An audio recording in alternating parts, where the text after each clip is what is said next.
अस्सलाम वालेकुम रहमतुल्लाहि व बरकातुहू। आज हम ट्रॉमा थेरेपी सेशन 2 की बात करेंगे। अच्छा, ये मैं आपको पहले बताती चलूँ कि ये नॉर्मल लाइफ में जब हमारे पास रियल पेशेंट्स क्लाइंट्स आए होते हैं, तो ये ज़रूरी नहीं कि ये दूसरे हफ्ते में ये थेरेपी शुरू हो चुकी हो। इसकी वजह ये है कि मैंने पहले सेशन में भी आपको बताया था कि एक्चुअली जब लाइफ में हमारे पास क्लाइंट आते हैं तो हर क्लाइंट एक दूसरे से मुख्तलिफ होता है। उसका ट्रॉमा थेरेपी के हवाले से रिएक्शन डिफरेंट होता है, उनका ट्रस्ट बिल्डिंग टाइम डिफरेंट होता है। तो कुछ लोग बहुत क्विकली ट्रस्ट बिल्ड अप कर लेते हैं। मोस्टली ट्रॉमा के पेशेंट्स की एक बहुत बड़ी डिफिकल्टी ये भी होती है कि उन्हें ट्रस्ट बिल्ड अप करना लोगों पे बहुत देर लगती है। तो उसके हवाले से हम उन्हें टाइम देते हैं और उन सारे प्रोसेस को स्लोली हर क्लाइंट के हवाले से, उसके रेजिलियंस के हवाले से, उसकी स्ट्रेंथ के हवाले से हम लेके चलते हैं। आई होप कि आपने वीडियो 1 देखी होगी ट्रॉमा थेरेपी की, जिसके अंदर मैंने आपसे जिक्र किया था कि सिम्टम्स क्या होंगे। उसका स्टार्ट हम सीबीटी कॉग्निटिव बिहेवियर थेरेपी के जरिए mood diaries, anger diary, anxiety diary, stress diary, इसके हवाले से कैसे करेंगे। जर्नलिंग हम सिखाएंगे क्लाइंट्स को कि आपने कैसे लिखना शुरू करना है कि पहले आपकी लाइफ क्या थी, ट्रॉमा से पहले अब क्या है। तो ये सारा मैंने आपको पहले सेशन में शेयर किया था। अब चलते हैं कि इस वीडियो में मैं आपके साथ क्या शेयर करूंगी। इस वीडियो में मैं क्लाइंट को, जब हम क्लाइंट इस पोजीशन पे आ जाते हैं कि वो हमारी बात सुनते हैं, हमसे इंगेज होते हैं, तो फिर मैं उनको साइको एजुकेशनल थेरेपी, जिसको हम ये कहते हैं कि जिसके अंदर हम उनको साइंस बिहाइंड ट्रॉमा बताते हैं। अब हम बात कर लेते हैं कि साइंस बिहाइंड ट्रॉमा क्या है। तो इसमें बहुत इंपॉर्टेंट किरदार जो आता है वो ब्रेन का एक इंपॉर्टेंट पार्ट है जिसको कहते हैं लिम्बिक सिस्टम, उसका आता है। लिम्बिक सिस्टम इमोशन रेगुलेट करता है और लिम्बिक सिस्टम मेमोरी भी इकट्ठी करता है। इसमें दो बहुत इंपॉर्टेंट कंपोनेंट है, जो एक है हिपोकैम्पस और एक है अमिगडाला। अमिगडाला को हम ले लेते हैं as a panic alarm button. अगर आपने फायर ब्रिगेड के अलार्म सुने हो, या अगर आप यूके में हमारे पास होते हैं किचन के अंदर जो सेंसरी अलार्म्स होते हैं, तो जब कभी हमसे रोटी जल जाती है या कोई रोस्ट बर्न हो जाता है तो वो स्विच ऑन हो जाते हैं। ऐसा ही अल्लाह सुब्हाना ताला ने हमारे ब्रेन में सिस्टम रखा हुआ है। अब हम जब अमिगडाला की बात करते हैं तो ये fight, flight and freeze response को डील करता है। मैंने इस हवाले से एक और वीडियो शेयर की थी, तो आप उसमें देख लीजिएगा कि कैसे हम या तो भाग खड़े होते हैं किसी भी सिचुएशन में, रन अवे कर देते हैं, या फिर हम इतने नम हो जाते हैं कि हमें पता ही नहीं होता कि हमने क्या रिस्पॉन्स करना है, या हम हर चीज का रिएक्शन फाइट के जरिए देते हैं कि हमने अब फाइट शुरू कर देनी है। अब ये जो भी रिस्पॉन्सेज हैं, ये स्ट्रेस बेस्ड रिस्पॉन्सेज हैं या पैनिक रिस्पॉन्सेज हैं।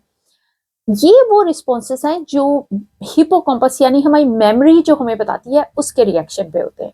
सो फॉर एग्जाम्पल, मैंने एक दिन गाड़ी ड्राइव कर रही थी और सामने एक बच्चा आ गया और मैंने अचानक से ब्रेक लगा दी।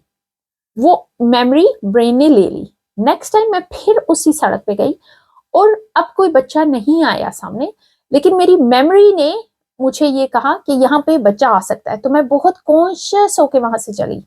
ये एक नॉर्मल रिएक्शन है।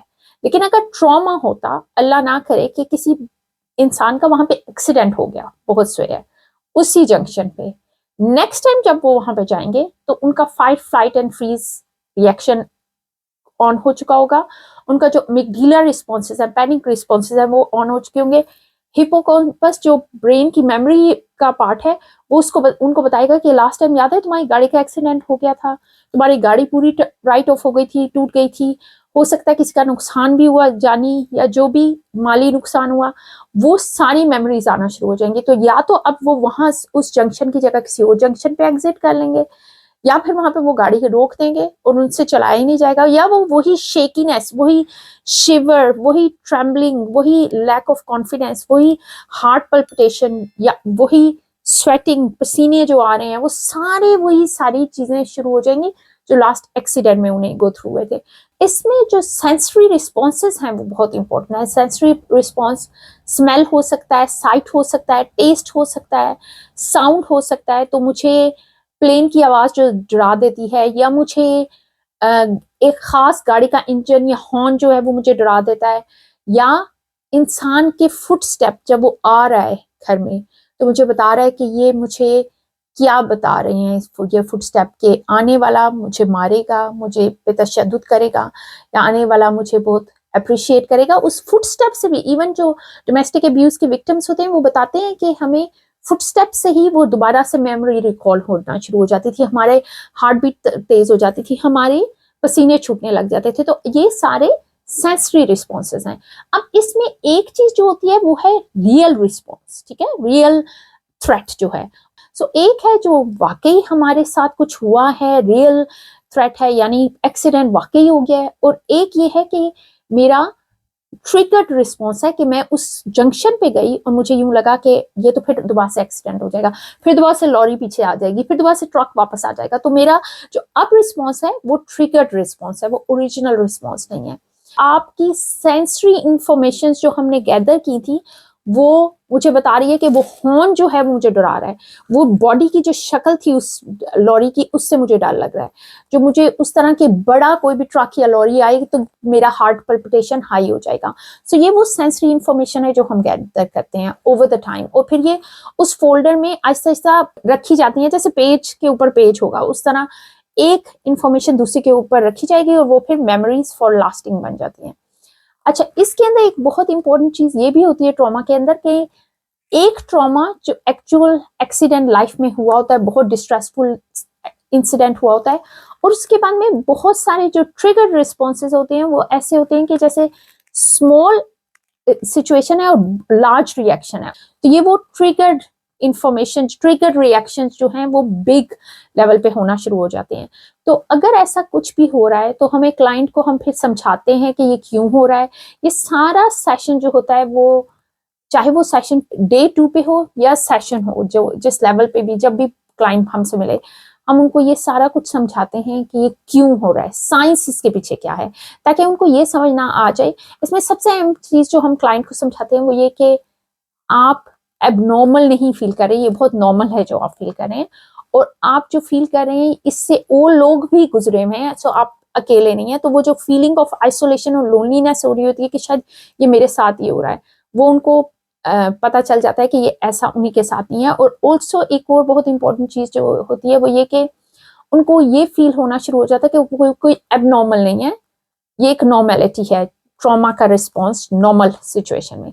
सो साइको एजुकेशनल थेरेपी सेशन बहुत इंपॉर्टेंट होता है रिकवरी की तरफ। अब इस सेशन के एंड पे मैं जो आपको टूल दूंगी जो आपके लिए बहुत इंपॉर्टेंट है वो ये है कि एक तो ये कि ये सारी इंफॉर्मेशन अपने लिए या अपने किसी दोस्त के लिए, अहबाब के लिए, जो भी आपका दोस्त ट्रॉमा से गुजरा है उसको ये जरूर दें कि ये सारा कुछ जो तुम सोच रहे हो, जो फील कर रहे हो वो बिल्कुल नॉर्मल है। अपने लिए सारी इंफॉर्मेशन लिख लें, कहीं पे रख लें, सेव कर लें, ताकि आपको पता हो कि ये सारा नॉर्मल है। और अगर आप भी किसी स्मॉल सिचुएशन का बिग रिएक्शन दे रहे हैं, ट्रिगर्ड रिस्पॉन्सेज दे रहे हैं आप, जैसे कि अगर आपका रिसेंटली एक्सीडेंट हुआ है और आप उस जंक्शन को अवॉइड कर रहे हैं, या आपका कोई और लाइफ में मिसहैप हुआ है और आप उन आवाज़ों, उन सेंस ऑफ स्मेल, उन सेंस ऑफ टेस्ट को अवॉइड करें, सेंस ऑफ साइट जो चीज़ आपको लगती है कि वो ट्रॉमा के साथ कनेक्टेड है उससे आप स्ट्रगल कर रहे हैं, तो उनकी एक लिस्ट बनाना शुरू करें कि मैं इन चीज़ों से क्यों स्ट्रगल कर रही हूँ, क्या ये रियल रिस्पॉन्सेज हैं या एक्चुअली ट्रिगर्ड रिस्पॉन्सेज हैं, और अगर ये ट्रिगर्ड रिस्पॉन्सेज हैं तो ये क्यों है मेरे साथ ऐसे हो रहा। तो फिर उसके बाद में आप मोर इसके बारे में रिफ्लेक्ट करेंगे, मोर आपको अंदाजा होना शुरू होगा कि ये एक्चुअल रियल रिस्पॉन्स नहीं बल्कि ट्रिगर्ड रिस्पॉन्स है। तो आप आज से इसके बारे में एक लिस्ट बनाना शुरू करें और इंशाल्लाह होपफुली आप मोर इसके बारे में सोचेंगे कि ये आप इसको कैसे बेहतरी की तरफ से ला सकते हैं, मोर ये बेहतरी की तरफ आना शुरू होगा। खुश रहिए, सबको खुश रखिए। नेक्स्ट वीडियो में फिर मुलाकात होगी ट्रॉमा के थर्ड सेशन के साथ। अस्सलाम वालेकुम व रहमतुल्लाहि व बरकातहू।